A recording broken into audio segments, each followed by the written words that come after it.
Welcome to On the Chain. This is Jeff here with co-host Chip. What is going on, Chip? What's going on, everybody out there in the On the Chain growing subscriber family? You heard that right.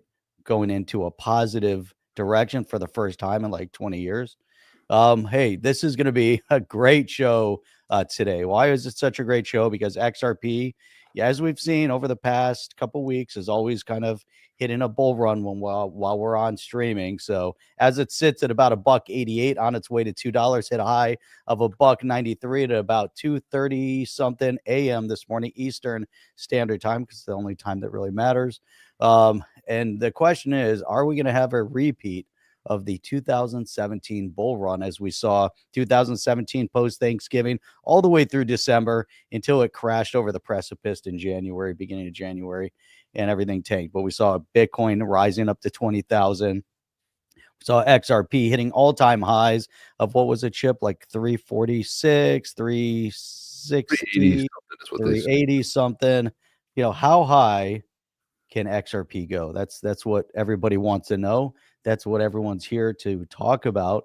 We're not really going to put a number on that, but we're going to workshop it. We're going to dissect it. We're going to see what other people within the fanboy community might be saying about it. And stay tuned, because we are going to be giving away this bad boy right here. That's right. That's a brute. That is a badass Yeti from the White Tribe. So badass Yeti brute from the White Tribe. We're giving that away later in the show. So stand by, have some fun, get your coffee, get whatever you're going to drink for the rest of the show. Chip, you ready to kick this thing off? Ready to go. Let's do this. Welcome to On the Chain. Welcome, Caroline. What is going on? Everybody give a quick shout out where you're tuning in from. Caroline's coming in from Brisbane, and Matt is taking a nap. So I don't know what's up with that. Why are you taking a nap for this stream? Isn't it like 10 p.m. over there? Yeah, it is. He's taking a nap during the stream. All right. Oh, yeah, drop where you're coming in from. Let's see, where is everybody coming in from? Let's see what's going on. Mr. Steve's coming in from North. Man, we got Los Angeles. We got the UK. Early now, North Carolina. People coming in from all over the place. That's awesome. 11 p.m. All right. So that's late. All right, we'll give you that. Almost late. Caroline, you better make sure you get in the game in the contest there. We don't know what that word is going to be yet. The word of the day. Do we know what the word of the day is? I'm going to find it. The word of the day. Happy post Thanksgiving to everybody out there in this great country of ours. And, you know, you guys missed out. If you're not in this country, you live somewhere else in the world, well, you missed out on Thanksgiving. That's the day that we you watch football all day long, and then you get to eat turkey. Lions lose, but this time they won. You get the Lions are crushing it. The Lions almost lost, but then the head coach from the Bears got fired yesterday. He was out. That was it. Yeah, and then also too, we've got the Bills play tomorrow night. As a matter of fact, they had a bye last week, so they weren't playing last week. Bills. And then the Chiefs, of course. Thank you, refs. Let's call a penalty. Let's call this. Let's call that. Let's say the game is over. So the Chiefs, every time you got to be ahead by 2 scores, you're going to win, because the refs are going to come in and give it to the Chiefs every single time. And that was just bad management. That coach should get fired too. That was just the Raiders. The most absolute dumb decision you can make. That coach is dumber than a box of rocks. I'm like, they had so many chances. Like, you're behind and you're running it on first down. Sorry, man. It's not the way you're going to be aggressive. Brazil's in Lake Placid, Florida. Have you ever been to Lake Placid? My son-in-law is Brazilian. He was here over for Thanksgiving. He made some amazing Moroccan rice, which we love. From Brazil? It was such a big Brazilian dish. Yeah, it's a Moroccan dish, but you know, he knows how to make rice perfect. So that's good. Awesome, man. If you can make good rice, it changes the whole. He's telling me there's a saying in Portuguese that he said that basically says, if you know how to make rice, you can marry. Something like that. I don't know. I was like, okay, that's very cool. I was like, oh, good, good, because you're already married. I guess that's a good thing, right? So that's always a good thing. Oh, Doug's hanging in there for December 4th. What's going on December 4th? December 4th is when the Ripple URLUSD is supposed to go live. Apparently, that's the day that I'm thinking that's what you're talking about. Probably. I guess it'll provide some. Yeah, how the Chiefs here we go. How the Chiefs keep winning smallest of margins is doing my head in. Well, they almost lost to the two worst teams. All right, a team that only won 2 games all year really should have beat them yesterday. They kicked the field goal and should have won. But again, it just something smells, just not right. Let's put it that way. I'm not going to bring Denmark into it because they didn't do anything wrong here, but it's just like it's just. And then they almost lost to Matt, your first adopted team over there, Matt LaRoche, his first team, the Broncos. They almost lost to the Broncos. Broncos missed the field goal. It's so weird, right? I mean, it's like you kick the field goal, you beat the Chiefs. But again, they've only won. All of their margins are like 7 points or less. So it's they can be beat. We don't need them winning a third Super Bowl. Hey, what's the name of the new Washington team? Commander. Team. Yeah, that's right. I still call them the Redskins. I don't care. I think they're trying to turn it back. There's a petition. They're trying they're gonna do that. The Commanders is like doesn't even make sense. I mean, they ruined the whole team at that point. Check this out. Scotty said, "Did you guys see that Brad Kimes video when he was calling for peace and let the past stay in the past?" I thought it was heartfelt. Yeah, it was heartfelt, except for the fact that I'm still blocked, and I'm still now I'm going to release my AI song. That's because if you mean it, then you unblock me. And we got into words. It got heated when I saw him in person. There were some voices raised. And I might have said he was a pussy. I might have just called him a pussy because he didn't. Because I'm like, dude, if you don't have anything against me, he told me it was not me. It was my company I keep. And I'm like, Jeff? That's right. And I would say, like you have something against Jeff?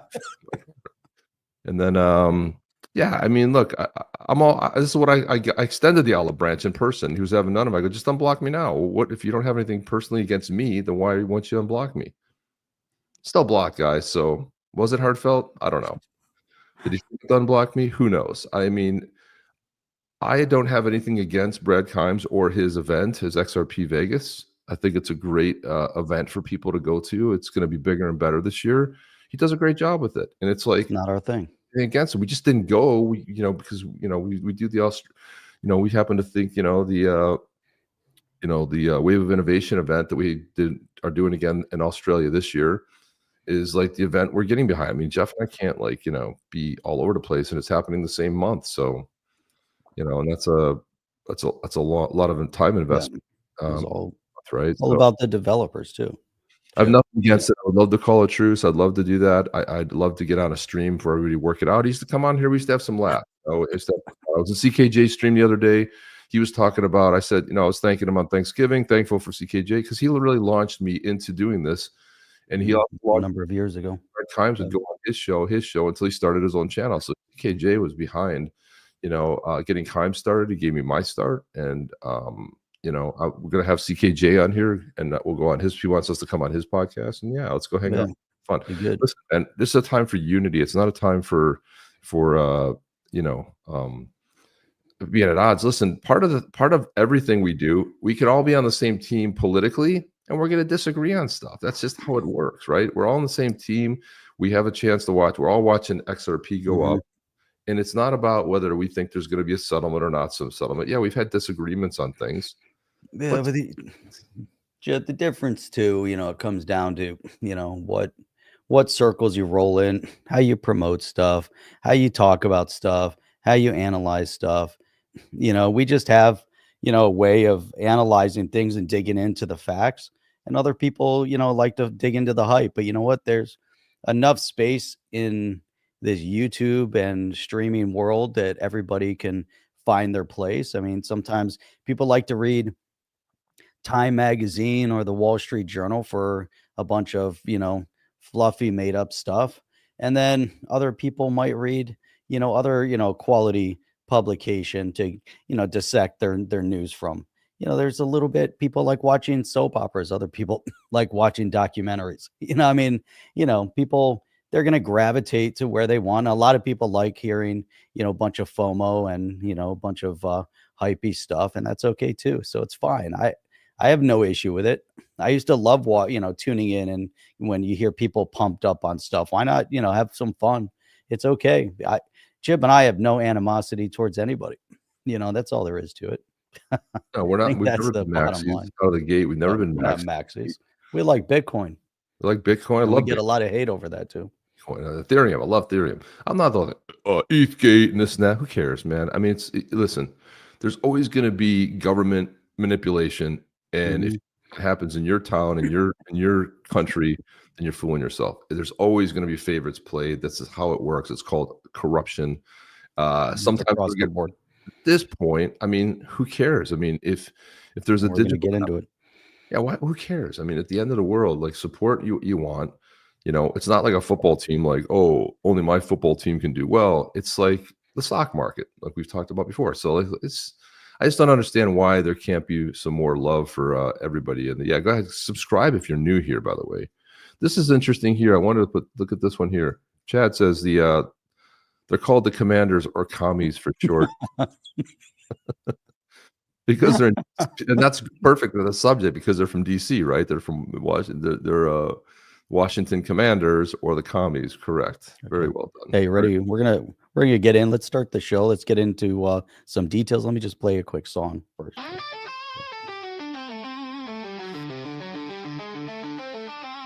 a short, funny segment to introduce that our next segment is clickbait time. Our next segment is clickbait time. XRP to the moon. To the moon. It's going to the moon. It's going to the moon. Going to the moon tomorrow, tonight, right away. That's what we're talking Let's about. go We're talking about the moon. to the moon. To the moon. And a lot of people have been shocked by what's happening with XRP because it usually tracks with Bitcoin. And this time, Bitcoin took a little bit of a dive. We saw XRP continue going. The charts are a lot of people that do TA are looking and saying, wow, there's a lot of things that are very different about what's happening now compared to previous. So, look, a small steady climb, keep going, get up to $3. I mean, it would be just great to see us break the all-time high. Then the sky's the limit, right? And then you go 4 or 5, whatever. I mean, it's great to see. Look at that, Chip. Look at this. I mean, we've pulled back a little bit. It was a $1.88 when we started. But look at that high right there at $1.93. I mean, that was at 2:40 a.m. I mean, that's pretty it's impressive. We look at the 24-hour, you look at the 7-day, let's go out a month. Look at that growth. I mean, look at where we were here. I mean, it's really impressive. We start looking at the entire market and all of a sudden, something changed right about down here, November 5th.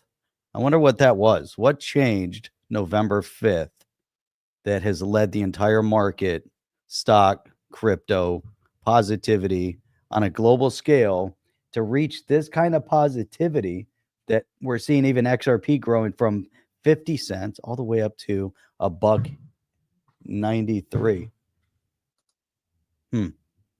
Some car driving by backfiring. Sounded like gunshots. We can't hear it.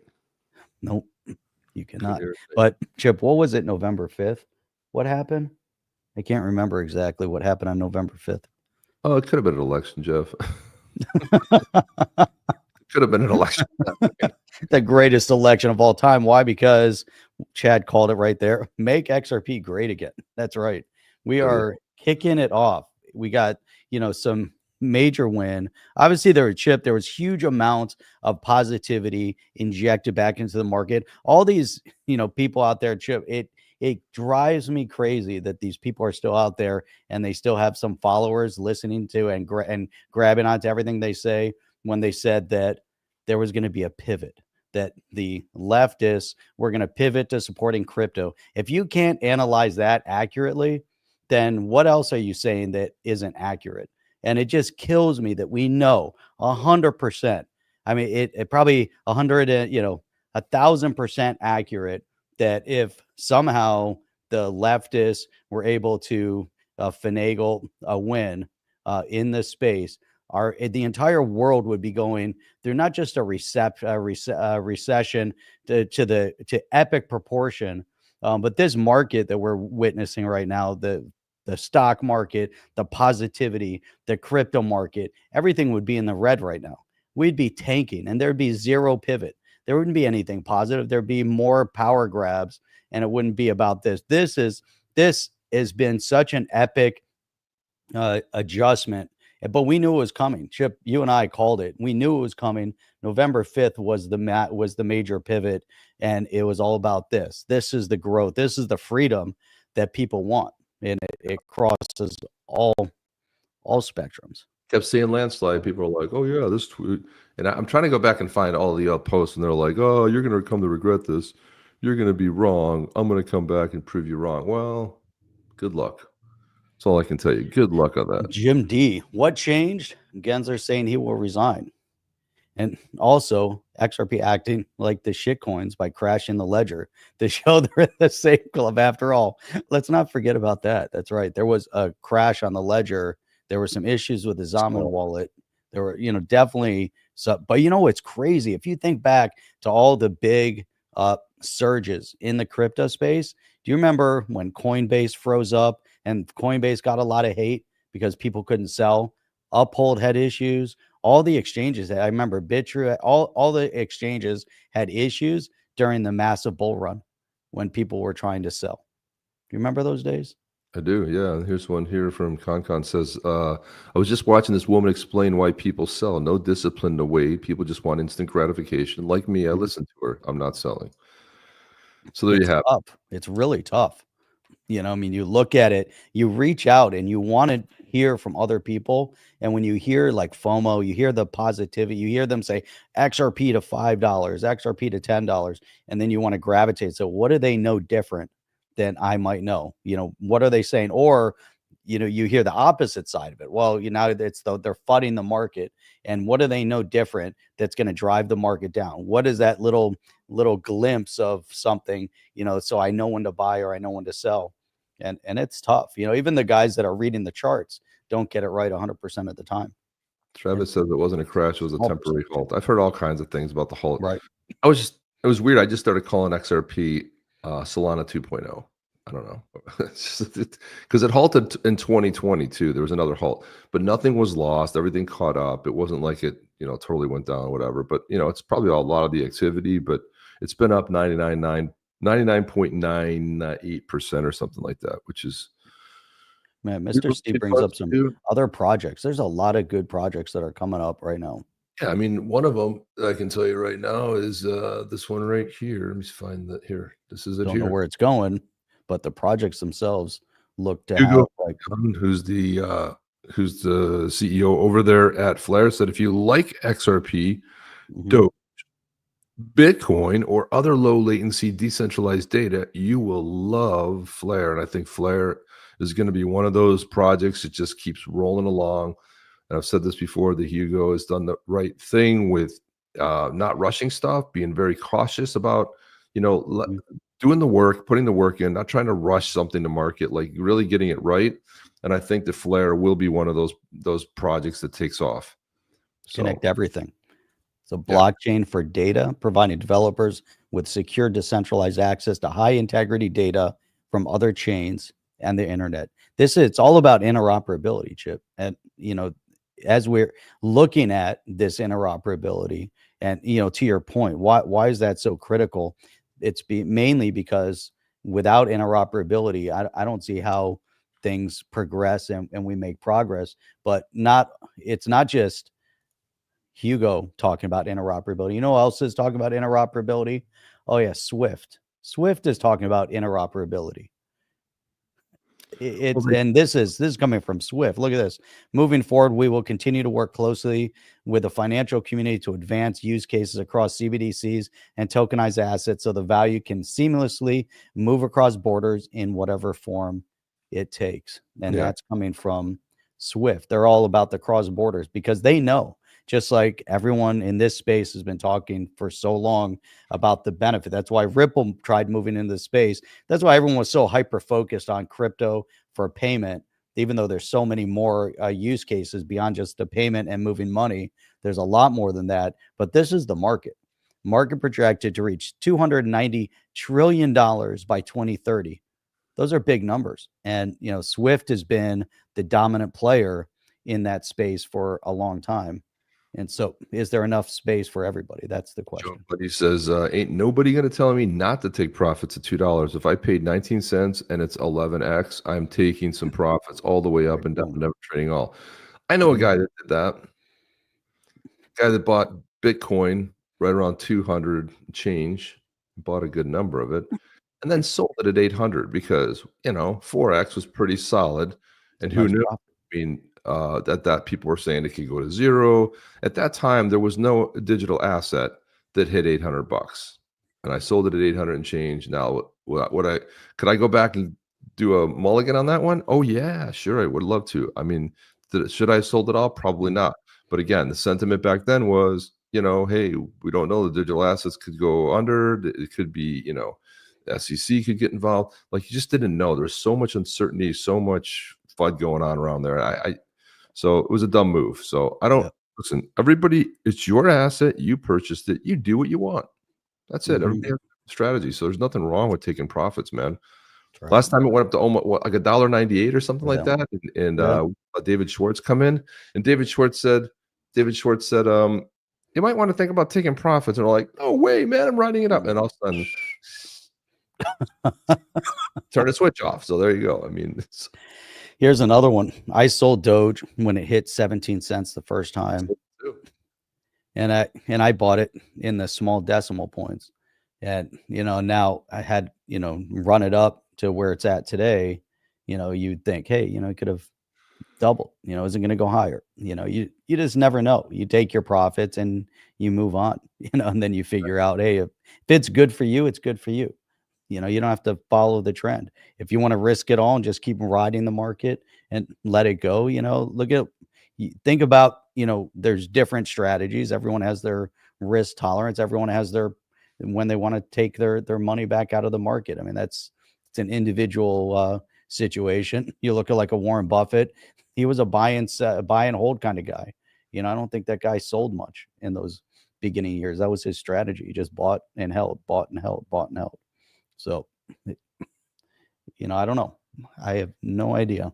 Not everything's gonna boom, and then, it's an interesting dynamic when we get into investing and trying to figure out, all these different variables here, Chip. ETH at 500. There you go. There you go. And it was down around 250 or whatever that. Right. It went up to 4,600. I mean, look what happens, man. And Chad has another strat. Look at that. Sell 15% and the rest is house money. That's another good one. I mean, you think about, hey, you have the big gains, take your original money out and let it ride. You're rolling the gains. And that's good too. You can take money out and you can invest it in something else. Right on. Type in Yeti. Great. I like that. Hey, everybody, we're collecting right now. What does Yeti look like? YETI is what it looks like.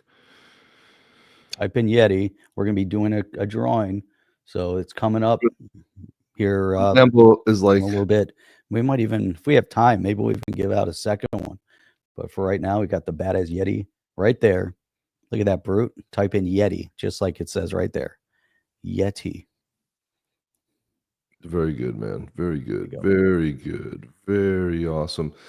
Well, here we go. Look at this, Moon Lambo. Suddenly, everyone thinks XRP makes sense. Oh, okay. Welcome, I guess. So that's so funny because there's a new XRP influencer like every other day in my feed that's coming up. I've never seen these people in my life, but they're like XRP, this, and you're gonna see that as it starts going up. Because I noticed BitBoy also was back on the XRP train with the video yesterday that hit my stream. So it's like it does pop up. XRP is going to be the one, and now there's all these other people that I've never seen, never heard of. I don't even know what their content's about, but it's all about XRP that you don't know, and it's gonna go to the moon, and it's the greatest thing ever. And yeah, well, when it was 50 cents, it was like the laughing stock, right? So that's kind of how that works. And then Cobb, he's been, we know what happens when Alex Cobb streams, and he put this out. He goes, it's crazy what can happen without live streams. So he's been holding off. He says he's going to start streaming at $2, and that's not good for anybody because then the price just drops. That's not good. Someone should just tank his live stream. That's it. Maybe they can deplatform him. It's not a good thing necessarily, right? I mean, but Yeah, what are you gonna do? Someone's got to talk to the powers that be over at YouTube. Be like, hey, Cobb, no streaming. That's it. Yeah, well, he said $2, Deplatformed. $1.99, and then he streams. You can buy back in. Yeah, he'll stream and it'll tank back down to like 50 cents. Yeah, it's crazy, man. It's absolutely insanity. Well, someone find $1.85 right now. Herbal said, someone find Alex Cobb, lock him in a cage to the end of the bull run. Right. To the end of the bull run. To the end. Here we go. We need some merch. Don't stream, Cobb. Yeah. Well, someone made this funny video. I blocked Sir John. Here you go. What happened? Here we go. Got a video? Yeah. Bring it up. Here it is. Let's put it. Let's post it. Let me stop sharing this thing and let's throw it up there. This is funny. I don't know. I don't know who did this, but this is great. Hey, it's like from 2 bull markets ago. Do you own XRP? Do you buy XRP? And you're wondering, am I doing the right thing? Well, I'm telling you, no, you're not. You need to get rid of this thing. Here's why, right? You can see that the chart here, during the bull run, right, we ran up just a little bit into March. Don't miss the bull market because you're in a narrative of false. I just feel like you're being done a disservice by being in a cult. We're in the job to make money, not to be a cult. Cults don't make money except for the leaders. You might be right, you might love it forever. Just please move to whatever the strong momentum is. I know there's that fear in your head is this time it'll be the big one. The big one. Yikes. Listen, let's not big one. It's not we're once we hit $5-10, we can get a little more cocky, but at this point, it can all go back down to 50 cents, you know. So let's not 50 cents would be it's well, not maybe not. All depends. You got to sell at the high, buy at the low. Yeah, let's not be all can't even start getting too cocky. But yeah, there's a lot of people that just were not fans. Let's put it that, if I could say that, they were not. Because yeah, Rob Paul originally came out and said, yeah, I mean, you know, this is great. And then he came out and said, you're in a cult. I'm like, it's not a cult. I mean, like that's like that in itself, calling it a cult is really awkward, don't you think? It's a little bit awkward. I mean, like, if anything, then crypto space is a cult in general. What about Bitcoin? All the Bitcoin maxis. Right. All it's those guys, what, they're not a cult? That there's something superior to it. It's like that, Right. that you're back to the whole maxi conversation again. Like, well, if you don't like it, then you're back to it, man. Kind of a cult. I guess it kind of is. Maybe a little bit of a cult. Well, cults, you know, that's when they say like, hey, give him your bank number so you can forward money. That's like, you know, that's a little bit different. Like you're supporting the cult leader. It's a little bit different. Maybe Right, crypto, the cult of personality. That's what I always think. That's what a cult. what it The is cult right of there. personality. That might be a little bit more of what might be behind that potentially. I'm not just I love these comments. Cult adjacent. yeah. Members. Proud XRP cult member. Well, we'll make sure it's when it hits $10 to say proud XRP cult members. That's Now, not Travis, look at that right there. Knowing what you hold, that's not a cult. Understanding the utility and what's coming, that's why we're the 1%. There you go. that's it. We can keep believing that because that's what the cult leader says. The cult leader. The cult leader. Travis told us that. I'm following Travis. Yeah, whatever we have to do. Man, All right, what do you got over there? What do you got? We had all sorts of interesting things. I wanted to put We had this video on the stable coin. We got Monica Long. We got all sorts of good things to get into. We got the choke point.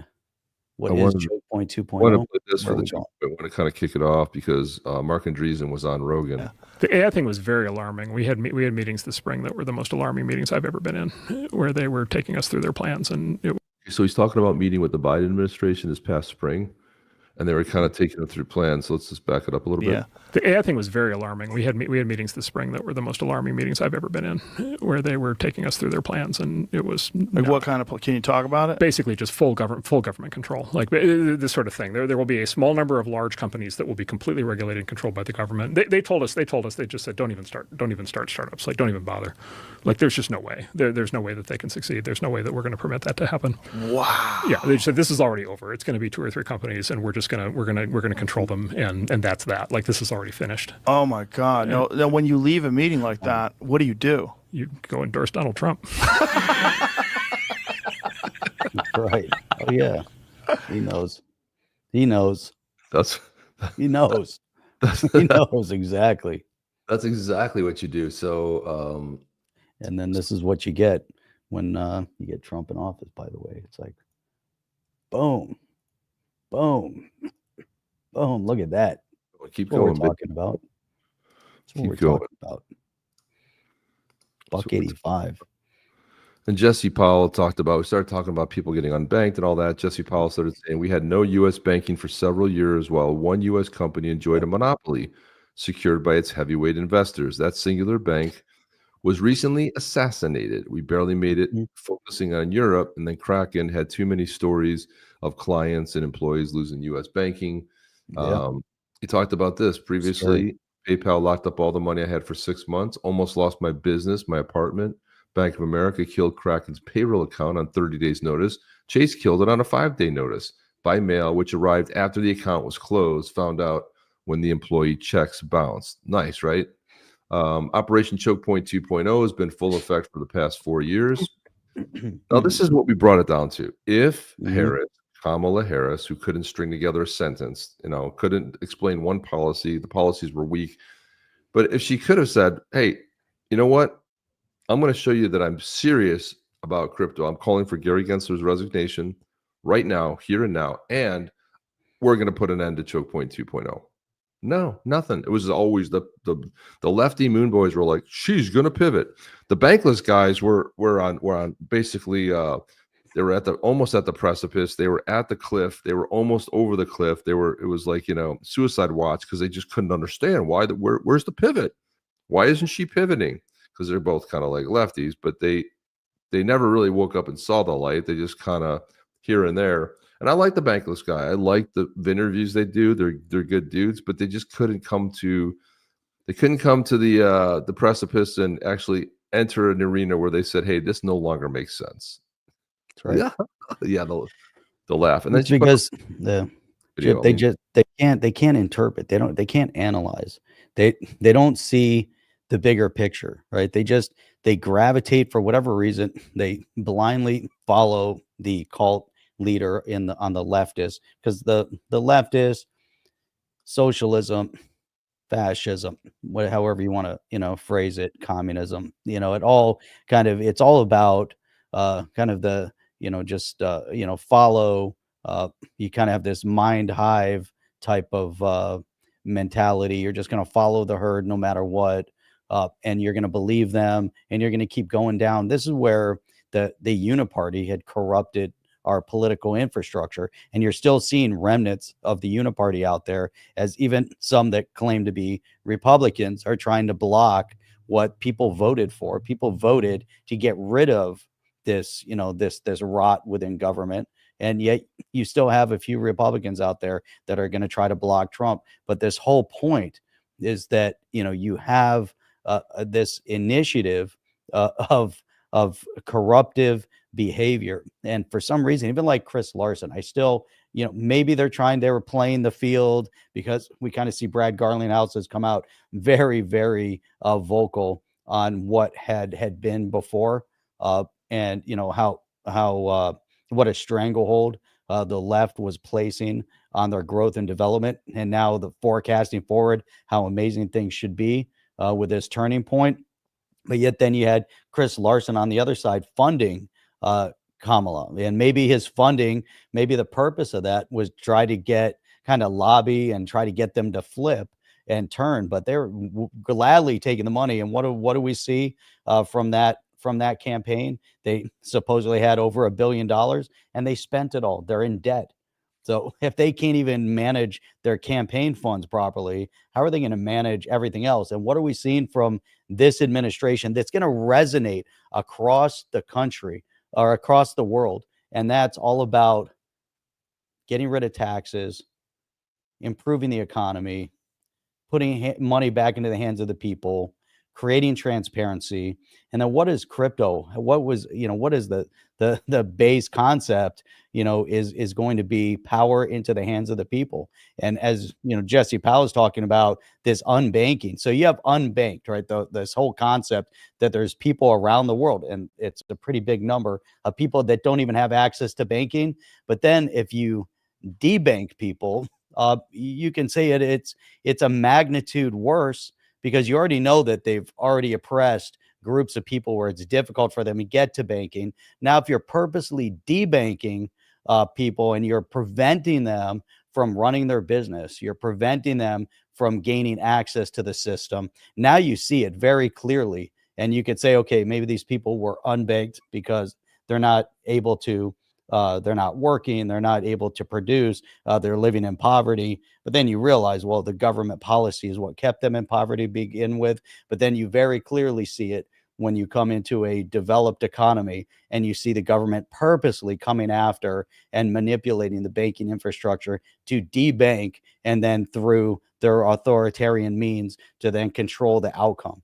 And that's exactly what we're witnessing. And then if you think about where the cryptocurrency, blockchain, decentralized finance, the importance of it is to help bring transparency. Now, if you can go beyond just moving of money and see where it all fits in and fits into place, then it starts really becoming more rational, and you start seeing where all the amazing things can come from. And we're witnessing firsthand as the Doge, not the Doge cryptocurrency, but Ramaswamy and Elon Musk coming to dismantle the years, decades beyond of bureaucracy that has buried its roots so deep, its tentacles, into the U.S. Population, to the people. But it's everywhere. And I saw Chip just a minute ago. Matt LaRoche was saying, he was talking about Australia too. Here you go. Same government and banking choke point towards crypto happening in Australia. And it's not just in the US. It's not just Australia. It's in many parts of the world. What do you think of that, Chip? Oh yeah, I mean, it's universal, man. It's like this is why this podcast we do resonates really well, because the geopolitics, the names change, but the intent is the same. And a lot of these people that were installed, not elected, the people against the choices of the people. Like we see this time and time again. You have these folks that are like, look what's happening. Like, look at the blowback we've seen with Keir Starmer, right? This guy is a complete asshat, right? And you voted a leftist org in. And what did you think was going to happen, Jeff? Just please tell me, what did you think was going to happen? Right? I mean, you let some asshat in. And the problem with the Tories were they're what we call Democrats here, right? And the Labor Party is like the ultra leftists, and they're like, we hate the Tories so much, we're putting leftists in. Great job, Great Britain. Proud of you guys, because now you're going through your pain and suffering that we went through with Joe Biden, and a lot of other countries are going, because I'm seeing stuff over in Eastern Europe too. They're like, want leaders out. They're like, get out of here. We're tired of you guys. Like you screwed up the people want the same thing. It doesn't matter language, culture, borders. It's the same. They want to live their lives. They want to be left alone. They want the government to get out of their way. They want the government to just do the basic stuff, take care of the roads, take care of the defense, the big picture stuff. But let the people do what they want to do, and this is why the message resonates, and that's why we saw this election. And somebody had said, "Here's all of the landslides in history," and Trump was like one above the littlest margin. I'm like, you lost the House, you lost the Senate, you lost the presidency, you lost the power, the popular vote. I call that an ass kicking in my book, okay? Because what do we hear from the media? Oh, she's up by 10 points, 20 points, 11 points. And then what did we see? We saw Kamala Harris's campaign director on TV saying she was always down in the polls. This is how I do. I saw some internal polls, win to some internal polls. They were horrific. They were horrific. Yeah. They knew that she was always from behind, but the complicit media was in there telling you didn't know. They were trying to get Trump supporters not to show up. Oh, she's up by 6 points. We don't see that gap closing. There's no way Trump wins this state. Trying to discourage people, and people are like, I don't care, man. I'm voting. This is why when they said too big to rig, they couldn't rig it because it was too much, Jeff. That's right. It was too much. And hey, just I'm going to put this comment up. Then let's take a break. We got to get people type in Yeti. Why do you want to type in Yeti? Because you want to win this badass brute right there. Type in Yeti. And we're going to do a quick drawing here. We're going to take like a drawing intermission to get this fired up. Why? Because that's a brute and it's badass because it's a badass Yeti from the white tribe. So you guys are going to want that guy. I love that guy. I love the brutes. The brutes are kick-ass. Chad's making some sense. Hey, England, perhaps strange women lying in ponds distributing swords is a better basis for a system of government. There you go. All right, we got the Yetis typed in. Let's do this thing. Let's get this thing rolling out here. Let's get it ready. Yeti. Come on, Yetis. Type in the Yeti. Let's get Yeti. If you haven't typed Yeti yet, get ready and type Yeti. There we go. Got a whole bunch of Yetis, and we're going to do a drawing here in 2 seconds. Why? Because it's kick-ass. Look at all these Yetis. Got a whole bunch of people typing in Yeti.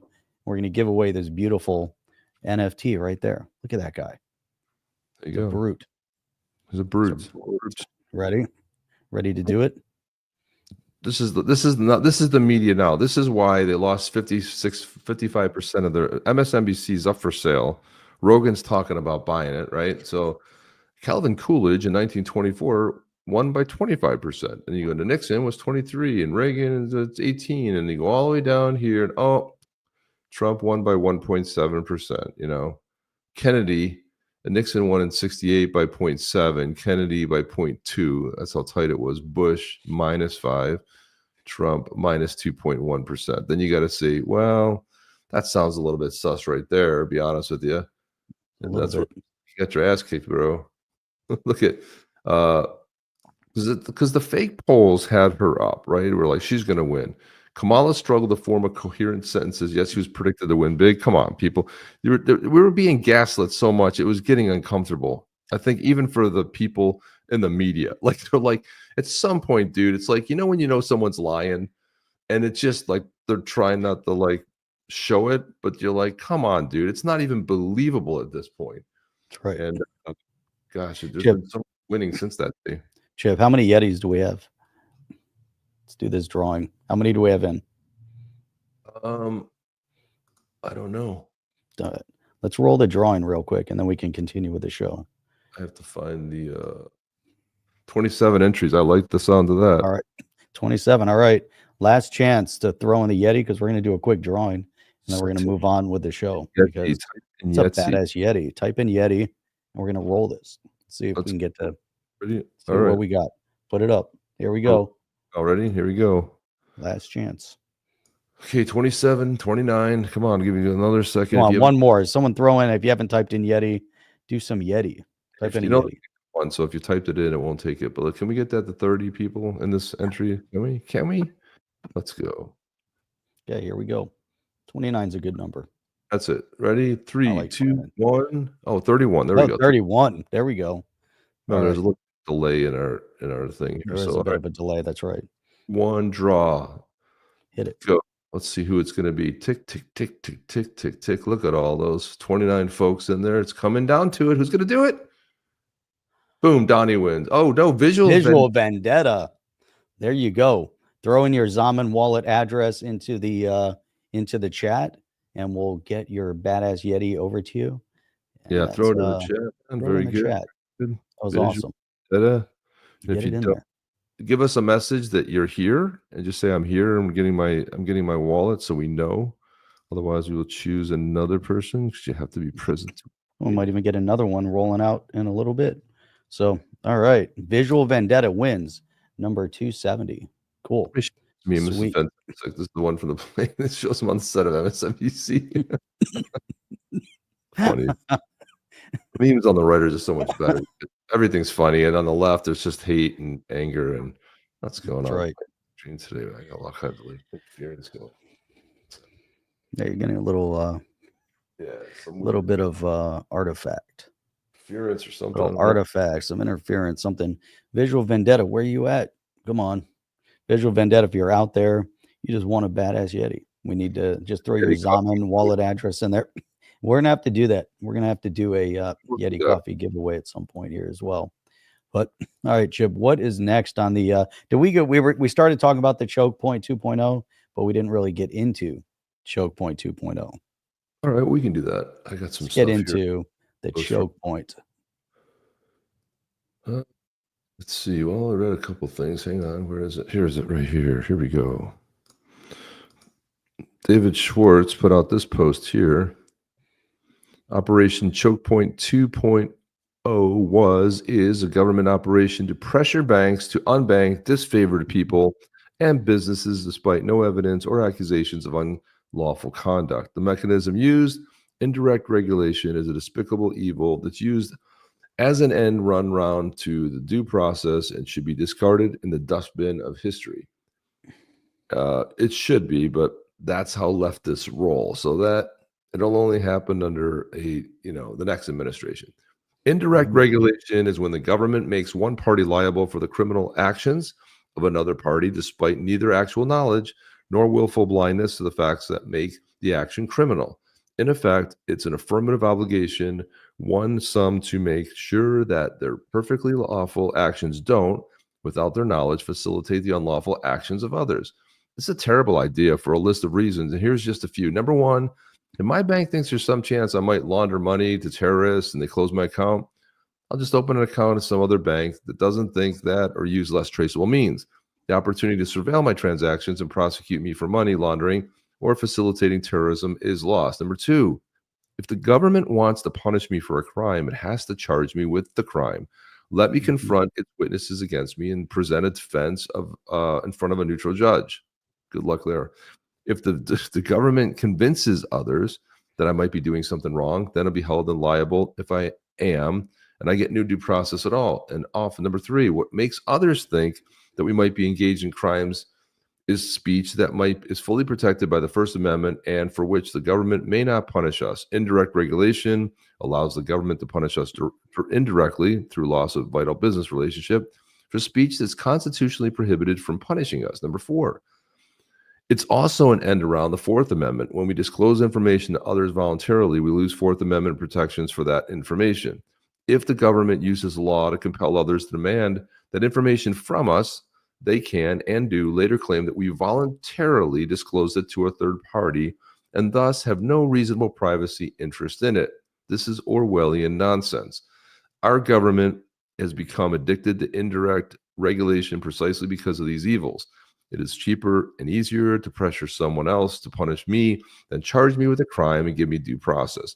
But the government ought not to punish people without giving them due process. It's easy to pressure banks to cut off disfavored businesses, then make that business illegal. But if the government wants to stop some commercial activity, it should go through the proper lawmaking process with full political accountability to prohibit it, but not use a backdoor secret pressure to drive it underground.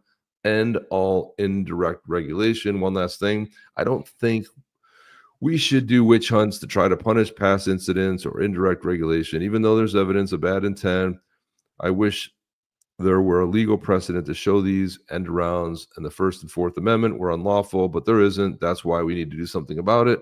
Getting obsessed with the past will lead to a lot of expensive and complex legal battles and won't fix anything in the future. Let's change the future for the best. That's it. It's time to do it.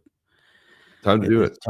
It's time to protect the people once again. And I think that's the biggest lesson of all of this is that people have become way too complacent over way too long of a time to where they just accepted kind of the way things are. And what we're seeing is this is the first time that the people have a voice back in Washington, and it's just beginning.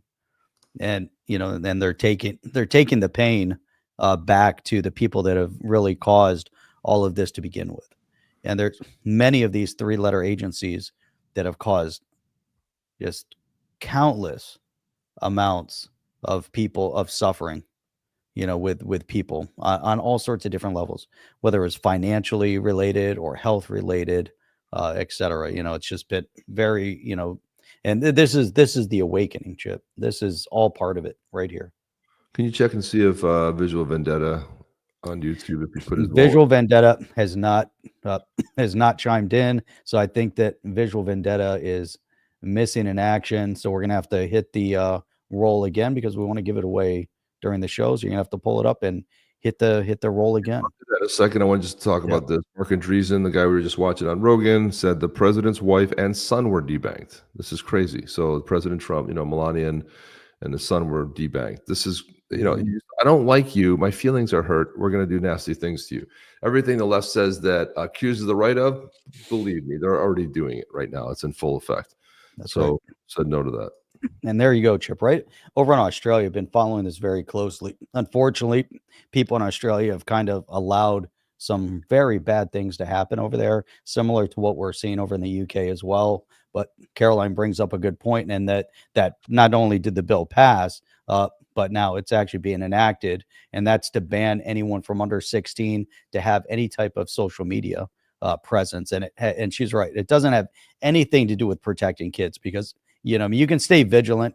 There are definitely things that pop up that are difficult, for kids to see, and some of the things that my son had brought me, in terms of like direct videos from combat and people being killed in combat and things like that. But okay, they're seeing things. I'm not going to block them, or as a parent, I can make a decision whether or not I want it on their phone or not. I don't want the government dictating anything. And, especially since the media is corrupted by the government, and we know it's a left-wing propaganda for the most part, they're removing and manipulating outcome. And so social media had been in that same boat with X. One of the things that we saw is that we saw liberation of information. And obviously a government like that's super oppressive over in Australia, they don't want kids under 16 to have access to true information. They want to continue manipulating them through the misinformation they push through their schools. And to this point, and this is super problematic, right? I mean, here we don't want the government to parent the kids. That's exactly right. This is what always happens. Should not. Right? They need to take a step backwards, and we need to allow the parents to parent, and stop the nonsense. Just what is it? Just focus on the basics: reading, writing, arithmetic, science. Teach the kids history. Teach the kid, go through the books, and enough of the. They don't teach history anymore. They don't know history. It's like teach. What is it? History. Oh. They call it social studies here, or whatever. Social studies. I never understood that terminology. How about calling it history? How about teaching history? How about teaching the Constitution? How about teaching how it's showing kids how things repeat and make it interesting too? I mean, history is fascinating, but you have to make sure that it's not a boring subject. I mean, you see a lot of things repeat over and over as you go back to human nature, and people come. You're going to see a lot of this stuff. But I think that it's important to, like, for example, one of the things that they're talking about, DOGE, Department of Government Efficiency, getting rid of is the Department of Education. Since it was enacted late 79, I think it was, or 80, don't quote me on it, but our education has gone down ever since. And this is what happens when you have centralized control, right? When you allow the states should be deciding. If you live in California, you're going to be trained like a leftist. Okay. If you're living in Florida, you're going to get a more well-rounded sort of and you should be behind the books, because even the books you choose from, they all have a leftist slant, right? And they leave out important things. And it's a nonstop, sort of just a beatdown nonstop with this trying to indoctrinate kids. And it was funny because I went out to a customer, with a partner lunch here, and recently, it was so funny. I said, talking about kids and about college, he goes, well, I'm not so college. And this is kind of what tipped it off. I don't know his politics. He goes, I don't really know that college is the answer these days. Seems like just a place to get indoctrinated. And I knew exactly where he was. I was like, okay, well, here we are. He goes, I don't want to get anything political. I go, please do. I mean, it sounds like we're on the same team, It sounds like because I share that same sentiment, right? So you're not going to go off to get indoctrinated. Why would you even allow somebody who's going to invest 4 years of just studying whatever for something you isn't even worth anything in life. You can't do anything with it, right? These social science, majors that are, I'm going to be this and that. There's no job waiting for you, to study something that you can actually go out there and be productive in the world and do something. And that's why somebody had written, I think it was the Wall Street Journal, had done a whole piece on the trade schools and showing the people that own these businesses, plumbing businesses, car businesses, repair shops. They were all they came up through the trade schools, and here they are. They're doing great, right?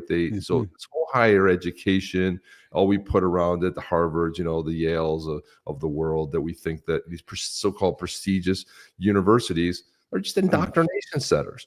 I mean, you had these universities basically. Could you get any more anti-Semitic on the campus, and this being endorsed and not being put down by the universities? And I think that was probably one of the things that swayed a lot of the people who were going, and how are the Democrats getting behind this? Like, this is insanity, right? It's like, it's so ingrained in your ideology that you got to say, we have to support this. No, man, it's not the answer. I think that was one of the things that turned Bill Ackman around too. And he's also going to be joining the government of Doge. There's a lot of people that are signing on, business people. They just have the new guy he was a Trump donor, big Trump donor, but a very successful businessman. He signed on for the Department of, it was the Secretary of the Navy. And the left is an outrage. They're like, how the hell could this guy? He's never been at the Naval Academy. He's never been a naval officer. He's never been in the Navy, period. Why is he doing it? Well, because this particular role has to do with running efficiency. It has to do with running a business. And they have, in the last 50 years, the Navy has never delivered a new. I forgot how many people they have. Thousands of people that are supposed to build these ships. They haven't built one in years. Mm-hmm. So you have all these people on a payroll. They're not doing anything. We never delivered a new combat ship or boat on time. So you need a business guy to go in there and say, hey, we're going to run this like a business. We're going to cut the slack where it doesn't mean anything. And if it's not working, we're getting rid of it. We're going to trim it down and make it work. We're going to start delivering what we said we're going to do. We're going to make sure the officers have what they need. They don't even have certain equipment like they had to do without, because they're spending, $980 on a nail, right? I mean, this to me, out of anything, you can say what you want about Trump. This whole bringing people from business people coming into the government, first time it's ever happened, to start running the business. That's why I always thought Ross Perot would be great, Jeff, back in the day, because I'm like, it's the first time we saw a business guy throw his hat in the ring, not somebody who's lived off the teat of the people, goes to Congress and then becomes a multimillionaire. No, somebody who ran a business, and then Trump was the next guy that came in and run it like a business. He's never been president before. Yeah, but great. He showed you that. And watch what he's going to do. We saw Mexico saying, oh, you want to put a 25% tariff on us? Because he said, if you don't stop the flow of fentanyl, which is killing kids, and the fentanyl deaths here in the U.S. are insane. If you don't stop the flow of fentanyl and you don't control your border with illegals coming across, 25% tariff. We'll take it down once you come snap in. He also did the same with Canada. And something funny happened, Jeff? The president of Mexico, she got up there and talking a big game. After one phone call and one post on Truth, that's all it took. Just one phone call with her. And she said, yeah, it's pretty much, and they asked her what happened. And he goes, it's pretty much the post he put up on Truth. That was pretty much what happened, because the mainstream media was trying to tell you something else happened. And she's like, yeah, we're going to support it. We're going to get it in line. So we're staying live till $2. We're going to get in line. So this is what this is. And people will be able to think to themselves, whoa, how did this happen? Like, why weren't we doing this before? So because it was part of the plan. This is what they didn't want to close the border because they wanted the influx, right? They wanted this to happen. It was by design. That's why, because there was no intention of closing it. But I like 184. Is that the latest, Jeff? It's the latest. It's the latest. So let's do another one drawing here. Here we go. Got to draw it. Let's roll it. Let's go. Let's roll it. Tick, tick, tick, tick, tick, tick, tick, tick, tick, tick, tick, tick, boom, boom, boom, boom. Who's it gonna be? Who's it gonna be? Susanna. Susanna, if you're still here, you got to acknowledge that you're still here. Give a Say quick I'm here, shout right? out that you're here. Just say I'm here. Susanna, just say I'm here because you're going to win a Yeti, but you got to say, hey, I'm here so that we can give it away. Because Give if it we away don't now. know, Give it away now. give it away, give it away, give it away now. We're gonna because I Oh, said that. Susanna's here. Awesome. So Susanna, throw in your Zaman wallet address. Hopefully you have a Zaman wallet. Throw in the Zaman wallet address into the chat so that way we can grab that. We can send the Yeti over to you. Let's send this beautiful NFT your way. So Susanna is here. Great. So I'm glad to hear let- that. let's throw Congratulations. that in there and then we can get it over to you ASAP right away. You know, we've been being gaslit for a long time. This is a video have been. flashback expert consensus from 1978. Let's listen to this. Tell me if you hear the audio. Right. You hear audio? Yep. Climate experts believe the next ice age is on its way. Huh? According to recent Susanna evidence, doesn't have one. it comes sooner than anyone had expected. At weather stations in the far north, temperatures have been dropping for 30 years.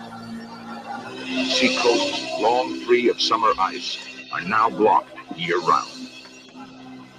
According to some climatologists, within a lifetime, we might be living in the next ice age.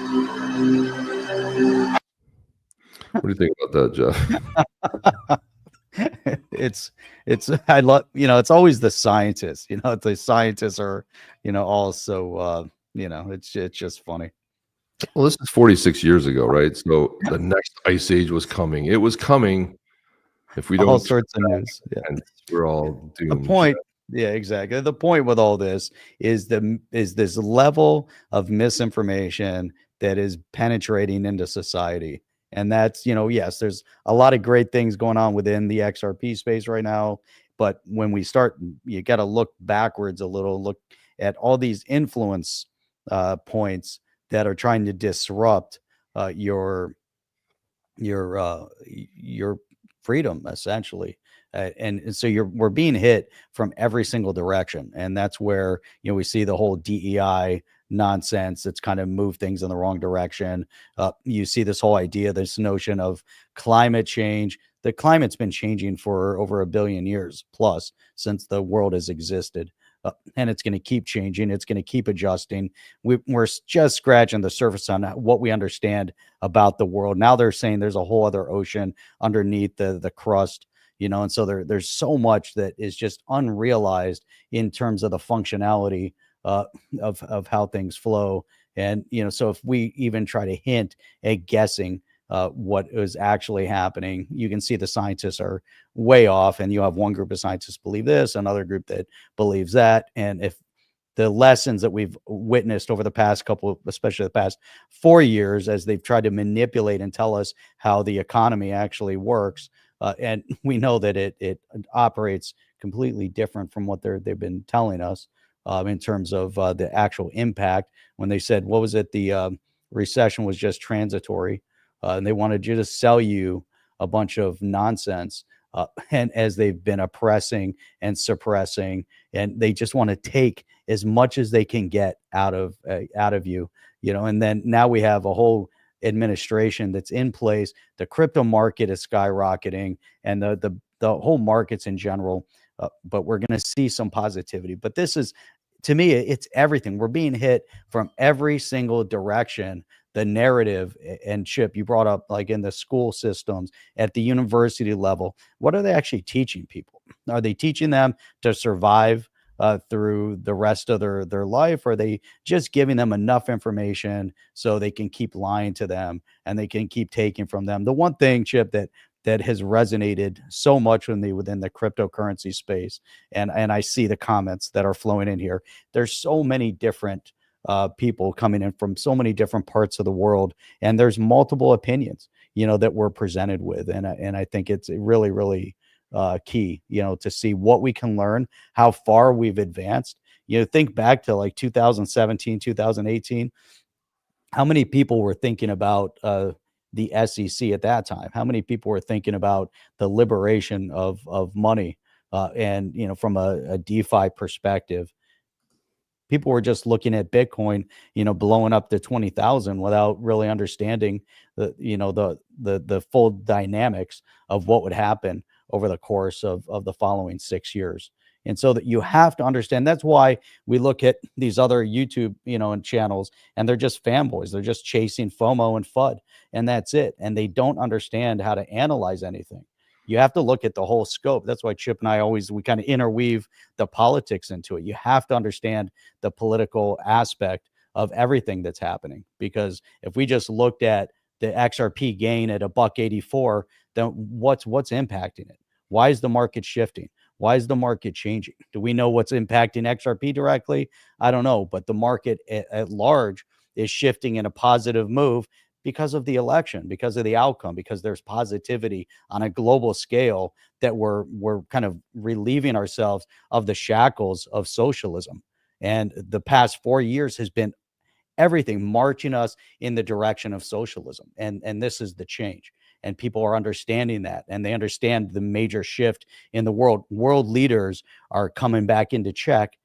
Trump's not even president yet, but it's symbolic. And you have to understand all these different variables. And you have to understand this, like WF, all media is brainwashing. That's all they've been doing. And if you don't understand that part of it, then you're not going to understand the rest of it. That's why we have to talk about it. We have to workshop it. We have to dissect it. We have to look at everybody's opinions on this. Everybody's learning from each other in the chat as we're learning as well, because we don't have all the answers, obviously, but as a group, we're able to dissect and workshop things, Chip. And that to me is, the fun part, so.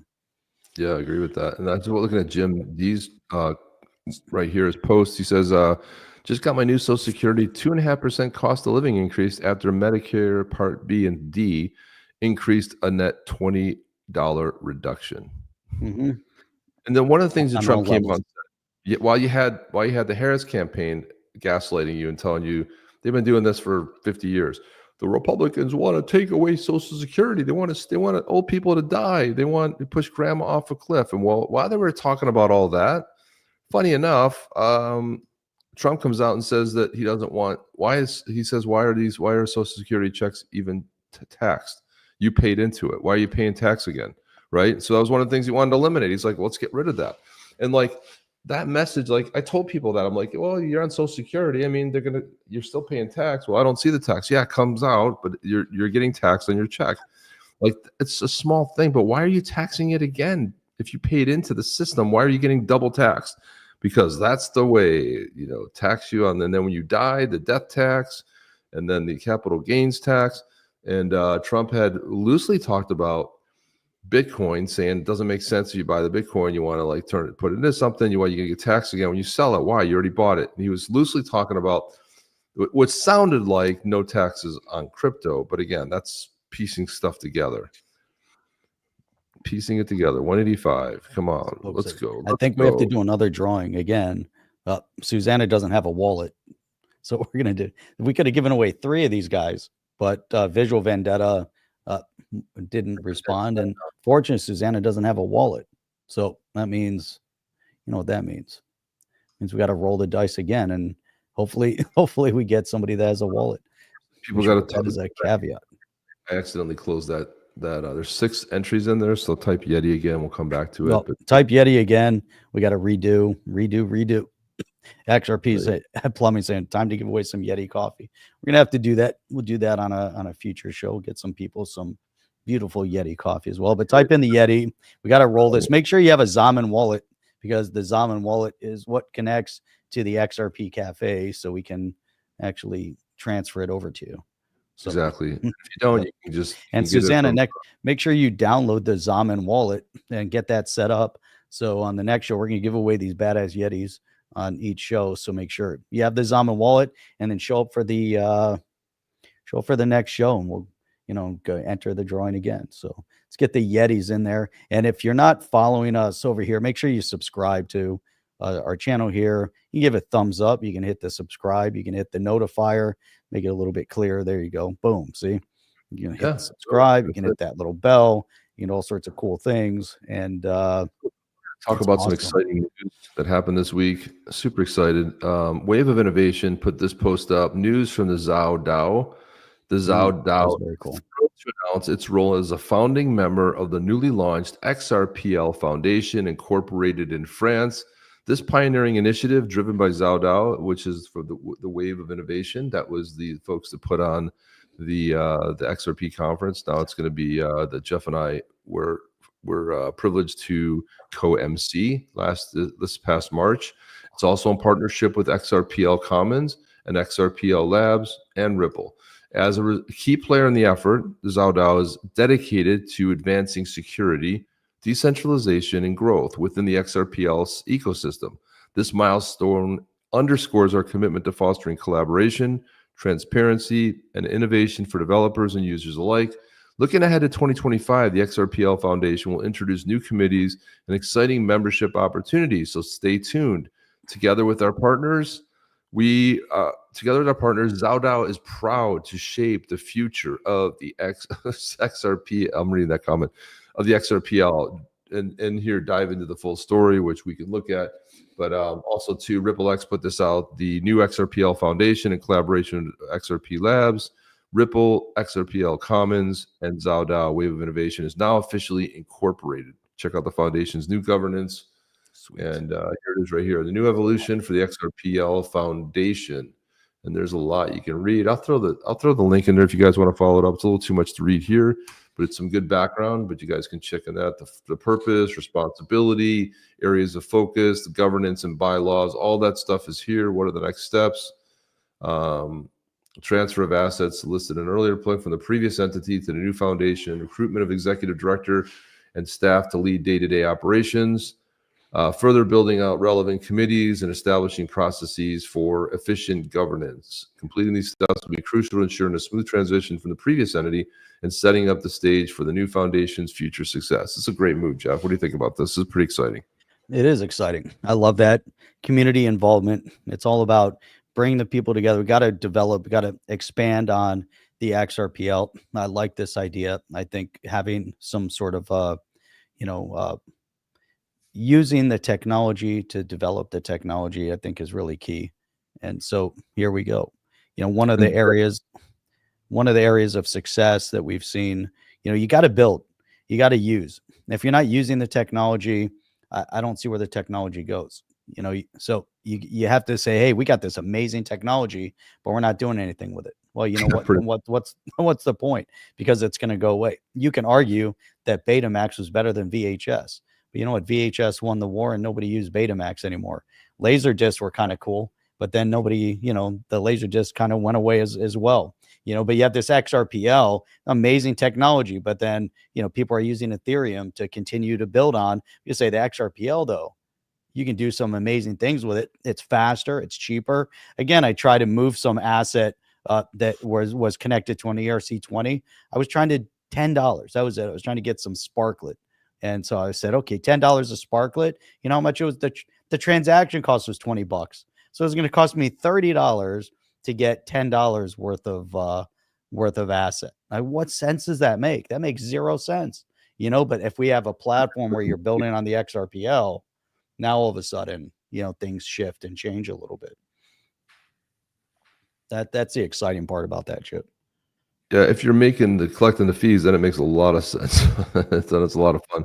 But just to get into what DAO is, it's a decentralized autonomous organization, sometimes called autonomous corporation, an organization that manages in whole or part by decentralized computer program with voting and finances handled through a blockchain. General terms, DAOs are member-owned communities without centralized leadership. This is why it's huge to have a DAO. That means that you have a voice. You're not having some centralized. That's the whole idea of decentralization, is you don't have that centralized control anymore. The precise legal status of this type of business organization, unclear. But again, it's mainly the DAO, which amassed 3.6 million ETH. Ethereum's mining reward was worth more than the US 70 million in May of 2016. It was hacked and drained, blah, blah, blah. Well, you know what a DAO is. So that's kind of what it is. You were convinced. You convinced them. Good for you. He begged us. He begged us and bribed us. Very good. Very good. What else? So do you want to do this other one here then? We got to do it. Let's roll it again. You have to have a Zaman wallet. Have a Zaman wallet. Have your address ready. I'm going to do the drawing. This could have been number 3 we're giving away. This is still number 1. We're struggling on number 1. But we'll get it going. Chip is all right. So yeah, I mean it's crazy the stuff that we're seeing that's happening right now. And we're starting to see it really ramp up. You know, we look at I think this is an awakening. There's positivity, an awakening of positivity coming through the markets. And as we're starting to see the shift and bringing XRP back up, we have some other videos over there. But, you know, to your point, Charles, yes, we see XRP moving forward. You look at all the gains, you're going to have some movement up and down through but look at this growth. Hang on, I got to share this. This is, if we look at on the year, growth of XRP year over year, 209%, but over the past 30 days, XRP making a 264% gain. And here we're seeing over the last 24 hours, last 7 days, it was 20%. Yesterday, for a 24-hour day over day, was at 20%. We saw a nice 20% increase on the XRP. Obviously, there's a lot of room for XRP to kind of grow and to expand here. And so the question is also going to be, as Heath is succinctly bringing up here, the Ripple USD. What kind of impact could that potentially have on the price point, if at all? Is it going to have an impact? Will it not have an impact? Are we going to see zero change? Are we going to see more utility of the XRPL? Does the RL USD then have some sort of involvement in platforms that are going to be XRPL based, where the XRP is going to be on there as the native asset, but then you have the stable coin, so you can have more utility of the stable coin, bringing more recognition to the XRPL as potentially being a more viable, valuable platform. Are they going to see growth, or are they looking for a replacement? So you have USDT, USDC, you have the PayPal stablecoin, now enter in the Ripple stablecoin. Does it offset, or is it in preparation of more utility coming to the space? And one could argue that the RL USD is coming at a time where we're going to start seeing massive incoming into the use of the asset, of these assets, and then more focus and attention into an XRPL based platform, and then potentially the XRP. But do they need the XRP in order to expand? This is going to be, it's an interesting time. It's the same purpose with like Ethereum. You know, we saw Ethereum used obviously within the ERC20s. In order to move any of the asset, there has to be some ETH involvement. I would, you know, so there you go, Chip. Where are we at? 26. You guys got to have your Zaman wallet to get that ready. And then we have a video to show right after that. So let's roll this. Let's go. Let's go. Let's go. See what we got here. Tick, tick, tick, tick, tick. Who do we have? Who's it going to be? Jim D. Yeah. Jim D. Winner, chicken dinner. Jim D, chime in, my man. Chime in. Chime in. Jim D, you got to be here to win. Just type in I'm here so we know that you're here. And then get your Zaman wallet. Woohoo! There you go. Ooh. Throw in your wallet. There it is. That was fast. Boom. He had it ready. He had it copied and getting ready to paste it. That's what awesome, we like man. to see. Congratulations. I love that. Tomorrow night, we'll have another one rolling out. So let me go back and find this beautiful, badass Yeti over here. And we're going to transfer this bad boy over to Jim D. Here we go. It is coming on its way. I'm going to open up the Zaman wallet. This is how quick it is. You go to your Zaman wallet, if you can find it, and then there's a QR code. In order for me to accept the transfer, or to accept the fact that we're transferring this over, so we pull up this, scan the QR code, and boom, it grabs it, and now it's ready. There you go, and it's on its way. Let me scan my thumbprint. Let me get my thumbprint in there, and it's gone. There you go. Submitted successfully. That's how fast things are using the XRPL. Why? Because the XRP.cafe uses the XRPL. Now, could you imagine trying to do that right now on an ETH-based platform? I would have had to worry about slippage. I would have had to worry about cost. I would be giving a free NFT, just transferring it. It probably would have cost me $100 right now. Just like that. Just like that. All right. We're going to play a video. This is an Spector video. This was about a year ago, maybe a little bit longer, but this was something that that the Spector put together. This was the third one in the series. And Jeff and I make a cameo. We were fortunate enough to make a cameo in this. Goes by pretty quick, but we are in that. Watch to the end. Mad wins. Mod wins. Rigged. Rigged. Whoever enters it, we click the button, and it's through StreamYard giveaway. It just does it automatically. We have no way to know. Tomorrow night we'll have another one. We'll have another one tomorrow night. 8 Let's p.m. see Eastern Standard Time. Let's see which one. Let's see if you guys can spot us at the end there. Okay, let's do it. All right, it's about let's do it. Video. Let's roll it. Let's go full screen.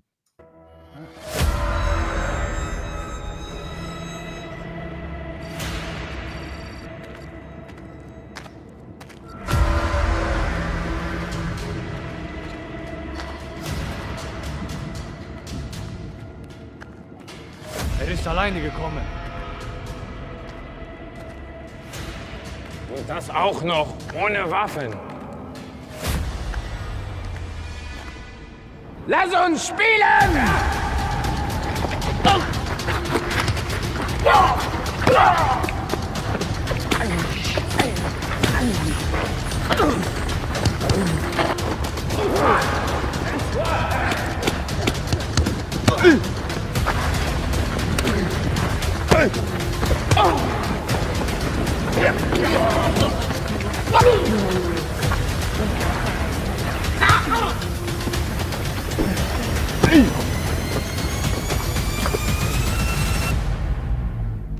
Jetzt reicht's!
We've been through so much together, my friend.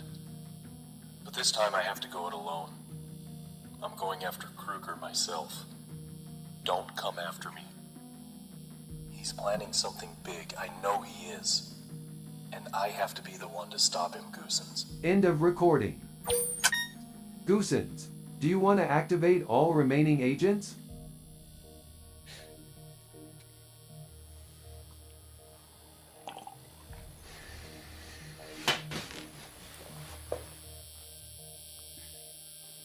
I'm Agent Goosens. People used to call me the Merciless. I led Spector agents for 30 years. We have put an end to all the wars that have come our way. Although then we were all united, this is no longer the case today. Kruger is becoming too powerful, and we're all fighting our own battles. What should I do?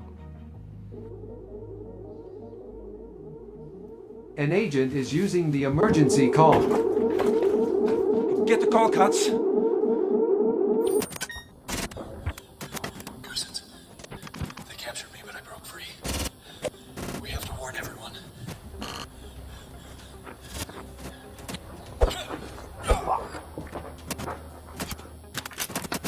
I've seen their plans. It's bigger than we thought. He's got an army behind him, Goosens. Agent 9! Come on! Goosens, do you want to activate all remaining agents?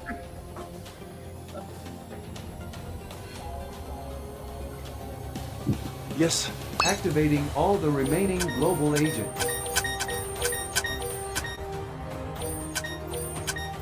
Agent Chip. Agent Jim. Ready. Agent Mesa. Checking in. Agent Hugan. Reporting for duty. Agent Harris. Agent Dissecting. Agent XRP, reporting for duty. What do you need? Report for duty. Ready for the mission, guys. Agent Fusions, this is Agent Relentless. How can I help? We must stop Kruger and save Agent 9. No matter what, we must unite again. Agent Airy is in. Gambari Mashal.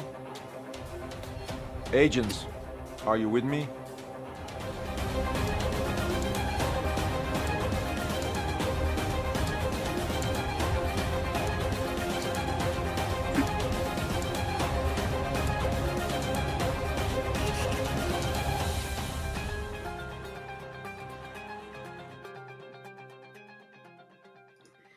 There it is, Jeff.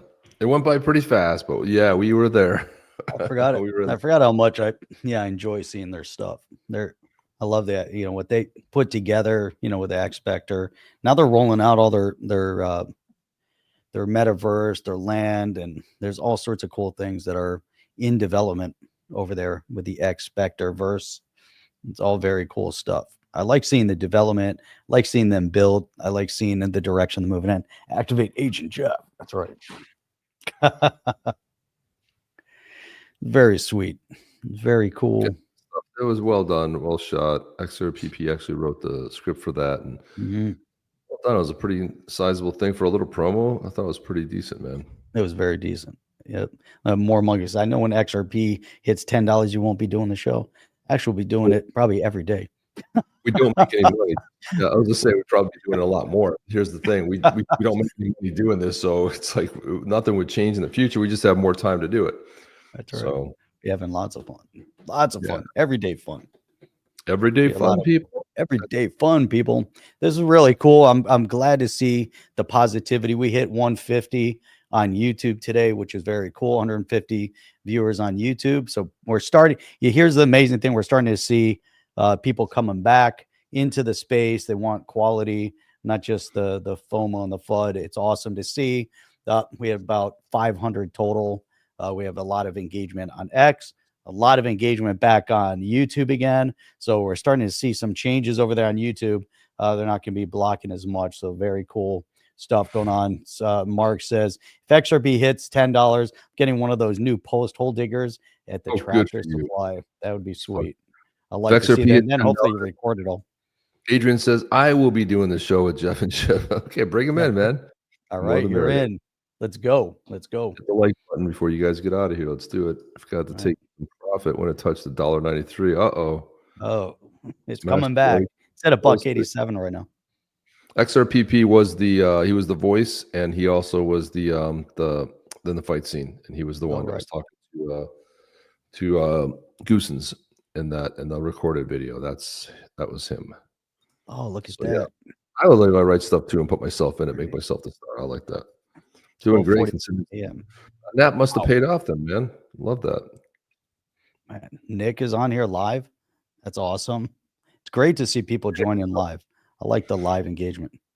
Yeah, that's awesome, Nick. Good to see you, my man. Good to see you. We never were able to collect on that, but that's okay. John D. Thank you very much. Appreciate that. For you guys grind. Yeah, I appreciate that, guys.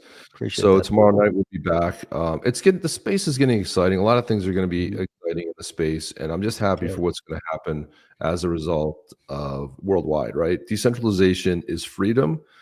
That's why we choose it. That's why there's so much opposition around the world, because imagine if your government is replaced by a DAO. Imagine if your government and the people have a true voice, right? What happens when blockchain voting takes over, right? No more monkey business, right? What happens? That's why it's a threat, because the people here that end up in Congress, on a modest, whatever is $175,000 salary, they're vested after they do, I think for a senator, it's one term, then they get that for life. they get the best healthcare in the world, and then they somehow become millionaires, right? So what happens if they're replaced by the true voice of the people? That's where we're going. That's why I think there's so much opposition to it, especially by the Democrat Party. If you believe, Jeff and I said this, if you're the party that believes in censorship, which they are, you see Keir Starmer over there in England, same dude, same cloth, right? Leftist, wants to control people, said disinformation. We got to have the official narrative. This is what you should do and what you should think. It's not freedom at all. And decentralized, having a DAO, which is decentralized and not having that centralized authority is going to be very, very good. And we can see that we're headed in a great direction. 2025 year is going to be a spectacular year. So that's all I want to say, Jeff, before we get out of here. Anything you wanted to it's going to be an awesome year. You're 100% right about that. And, things are heating up. We haven't even hit momentum yet. And things are already heating up. Wait till January 20th. Wait till January 21st. The new year is going to be unbelievably amazing. We're definitely going that way. I can't wait for Wave of Innovation 2025. I want to see the growth that they're going to see. I want to see how many people are going to show up to that event over in Australia, because it's all about the developers. I like to see the progress and movement over here, the positivity, the excitement, and the freedom. I'd love to see more freedom. Now I'm kind of worried about what's going on over in Australia, and we can talk about that later tomorrow, because going over there after everything we've said, I wonder if they're going to let us in the country. You got to apply for that special permit to come in, and then they might be monitoring us. Who knows what they're going to be. Let us in for a week, Jeff. I'm gonna call for a Wave of Innovation Miami. There you go. Yeah, there you go. Yeti, great show. See you guys tomorrow. Everybody have a good one. Enjoy the rest of the weekend. If you're in Australia, get some sleep, for heaven's sakes.